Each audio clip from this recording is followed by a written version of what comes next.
Hey guys, I'm Amaroth, and in this video tutorial I would like to talk about things which just aren't generic spawn. Well, there were two main points I wanted to get to in the last video tutorial. And the first one is that your objects should in general blend with each other very well, and that they should match your terrain textures very well.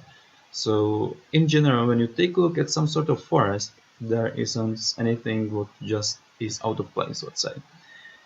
And that's something I have followed here. So I have just painted this basic texture everywhere. I haven't really taken any time with texturation, I know, but this is about dudettes now. This isn't about terrain.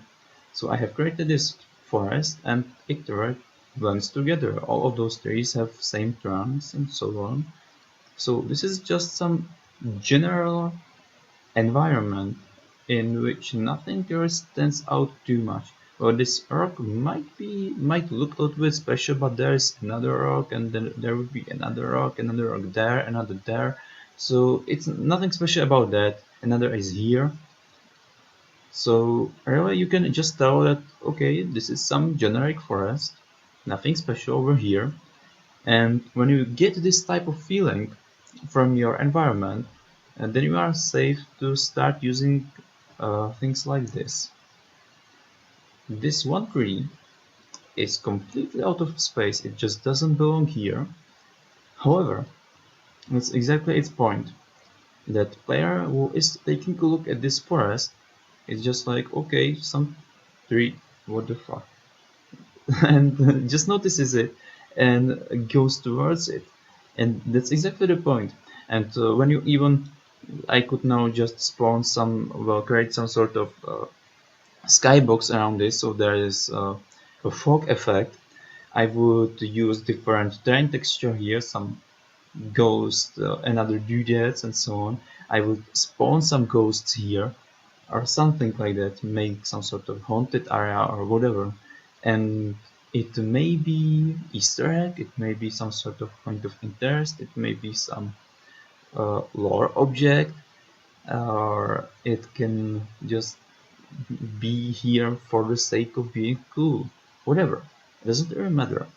But if you create something what is in contrast with its surroundings, it will catch a player's eye immediately or very easily, and this makes your map special. And I have talked about this in one of the previous videos as well, that it's very good to encourage your players to try to explore your map, to take a look around, and to go into wilds, into forests, and into terrain, and to take a look around and to try to find out what is there, what can be found there. And especially creating places like this just motivates players in looking for, for whatever cool can be out there. Yet another thing is just that you can create places which players can interact with. So it just comes out with this place with our Hugo, and Hugo says that player can climb atop this rock. Player can definitely get get here, and players can use this place, I don't know, for taking screenshots, for being AFK. They can use such plays to their advantage in, in duel, for example. Mage can get here to be a little bit safe from warrior or whatever. And if you make your forest full of such places which players can interact with, it will make that forest more interesting. If you make places like this which are just completely out of place, yet they have some sort of explanation for them behind them, well, you encourage players to explore that map. And you can also create Easter eggs. So let's create some Easter eggs. Skeleton, because dead bodies are the best source of Easter eggs. I know it's a little bit morbid, but that's just how it is. And let's even use multiple things together. So there's a log here in the way, so players going down this road will need to get around. Well, there's the bigger part of that lot, so they will more likely go like this. So let's place something. Would they may have chance to notice? It's possible that they will miss it, and even that is the point to some degree. But here we've got skeleton, and we can even place something here, which something what will be more visible, so players are more likely to notice that skeleton.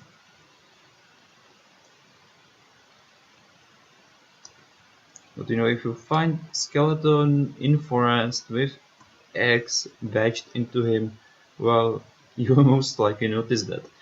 And it's quite likely that players will take a look here, and you can just but you have just drawn their attention there. They are likely to go there and take a look around, and you can make use of it and place some sort of object here, some sort of quest object, some sort of lore object, some sort of ladder, whatever, anything, and to reward players with, so they can read something about this place or about this man, that they can get a quest and get some sort of reward, that they can loot some lootable object and get some sort of reward from that, whatever. It doesn't really matter. Or you can just make this make this Easter egg or this place just for the sake of being cool. You don't have to actually place anything here, but try to give players awards from for finding at least something, and that will hype them up, and that will encourage them to take a look around. Let's I don't know what shall we use.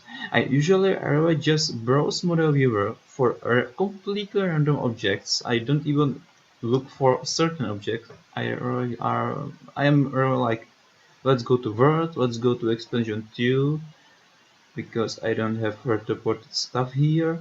Let's get to I don't know, maybe Grizzly Hills, Fairshine. What is this?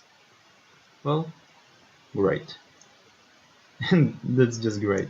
Okay, why not? Just tell me, guys, why not? And these unique objects can be like whatever, anything can be bound to them. Well, this particular thing isn't ideal here because it is completely different wood than wood out of which other trees are, made or grown. But still, you can even have some sort of explanation why this root is here. But this immediately makes some point of interest. It makes something which can be interesting, which can be a lore object, which can give quest or whatever. And uh, this creates a huge immersion. And I love this. And trust me, players love having such places as well. If whole forest is just full of generic spawn, and then from time to time you bump into something like this, you are immediately, you know, you immediately are actually glad that you found it, and it is interesting for you, and you want to know more about the thing, and it will even provide information about such places to players, like by using, letters and so on. It will make your map even better. Let's find something different, which would be cool. Okay, Gears aren't maybe the best thing to use right now. About this. Is everything about bones and dead bodies? Oh, well, hell yeah, it is. So, let's just use this. Hey boy, you know what? For some reason I just want to make this skull huge. And that's it. Just some cute place. Something hidden. Something for players to look for. Or let's just hide it a little bit more, or put it here like this. Maybe hide it by this brush a little bit. And that's it pretty much. Right? Try to make such things like this. Right, like this, and randomly scatter them around in your map. They need to fit there in some sort, yet they should be unique and they should tell story. That's what your map should do. It should keep telling stories. When something happens in world, it leaves marks. And in every world, every day is always something somewhere happening. Someone died, someone creates camp, someone carves something into wood or whatever, or into stone. Someone leaves some sort of object somewhere, you can even forget it or drop it there. You can find arrows stuck in in logs or in tree trunks or whatever, and so on and so forth. Many possibilities. There's huge amount of possibilities, huge amount of things which can occur in world, and all those things and events are leaving marks behind them. And you should try to place those marks into your map, and that will recreate immersion, and it will tell players, okay, this is a world which is living, something is happening here, something has happened near everywhere where I was, and you don't really need to always place some sort of object which they can read or loot or whatever. Just by doing this, you tell them, okay, you have taken some time with creating this map, and they will enjoy it. They will enjoy just exploring it. And I have even seen players who are trying to figure out stories I'm telling. I have placed like some dead body somewhere, and they find the dead body, and they were like trying to figure out what happened, and they were trying for any clues or whatever. And some players just love this. So give them those Easter eggs and give them those stories because they are just great, and they will make your maps much better. So I hope I gave you at least some ideas, guys. I hope this was useful for you and that this video wasn't just a waste of time. Thanks for watching and happy modding, guys.